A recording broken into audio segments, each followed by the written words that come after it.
Hello again. Today I'd like to talk with you about another example of childish attempt to make somewhat emotionally and conceptually profound music record. It is inconsistent, it is childish, and it sounds raw. And don't get me wrong, I like raw sound of music when it is applicable and when its performance is of high quality. Unfortunately, that is not the case with the current record, and I still don't have any goddamn idea why does this artist and this record get so much exposure and such popularity among the listeners.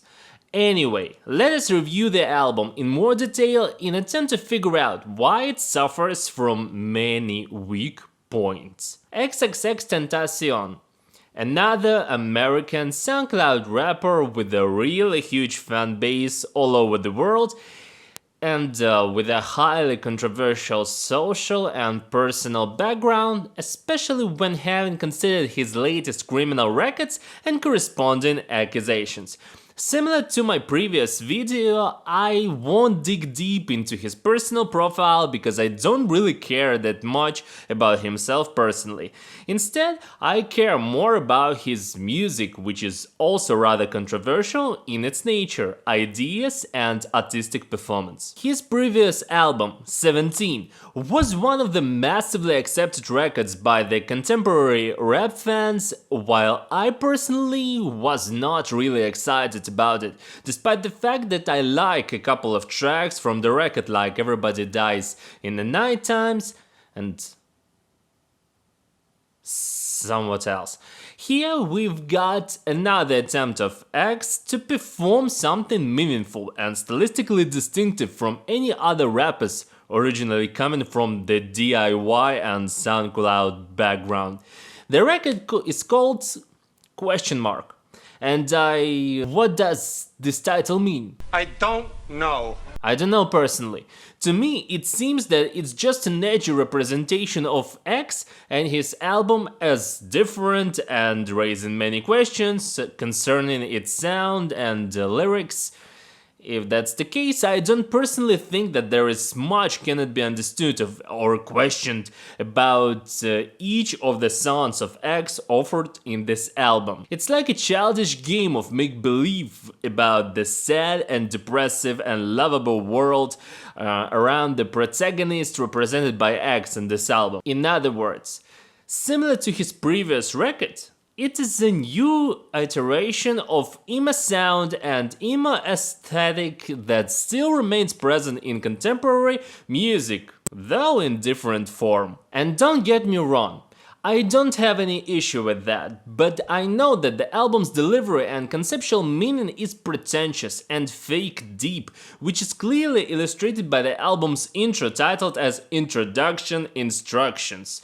Seriously guys, I know I'm being highly subjective here, but I really don't need music artists to teach me how should I listen to their music. Really, nigga? Especially when this artist is considerably younger than me and he definitely cannot represent the full spectrum of experiences and emotions just because of his age, and it's natural. In other words, by stating open your mind before listening to this album already tunes you to a certain mood and makes you expect something specific from the album.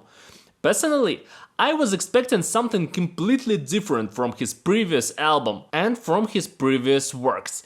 But what did I get instead in reality? Another bunch of fake deep and pretentiously sad songs about loving someone, missing someone, trying to be with someone, etc. In other words, the same emo concept as it was on 17, but with slightly different musical elements, which I wish X did not use. About the lyrics of the album, X says that words don't matter here, only emotions and feelings matter. Guess what? Similar to 17, these are childish emotions expressed by a childish person pretending that they are somewhat deep, profound, and somewhat, like, I don't know, original. Everyone in their 70s, 18s, 19s, and even 20s experiences such one-sided sadness that seems like meaning much. The album doesn't differ from some young girl's personal notebook with edgy drawings and words like love equals pain. Maybe that's the reason of X's popularity. He speaks to the younger audiences with their language and their feelings experienced nowadays. However, what will happen to X's target audience when it grows up? It's rather doubtful that young generations will still be admired by the lyricism of ultra-primitive level. There is not a single line that is really memorable and distinctive because of all this either express fake romance or fake flex with sex, drugs and money. From a musical standpoint, there are 2, maybe 3 tracks that are somehow distinctive and worth looking at. It's Floor 555 that features these dark, heavy and close to industrial beats with X's vocals trying to scream similar to Emma Icons of 2006.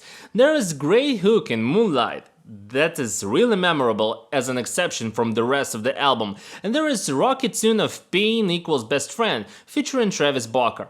It's both rather primitive and uninnovative in terms of hip-hop and rock, but the overall impression like the track gets the job done and really represents something that stands out among this pile of fake deep songs about undisclosed desires and unhealthy relationships.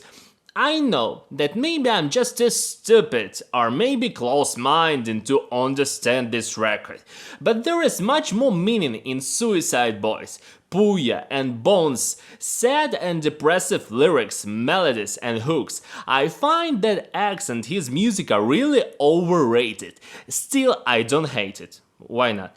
I just cannot find it somewhat memorable and worth listening if you're not a teenager during your emo phase. That's why 1.5 out of 5. That's it for today. Thanks for watching. If you liked the video, please give it a like, and if you're here for the first time, consider subscribing. Also, make sure to subscribe to my Telegram, Instagram and Twitter pages, and check my band SoundCloud, where we try to do some music ourselves.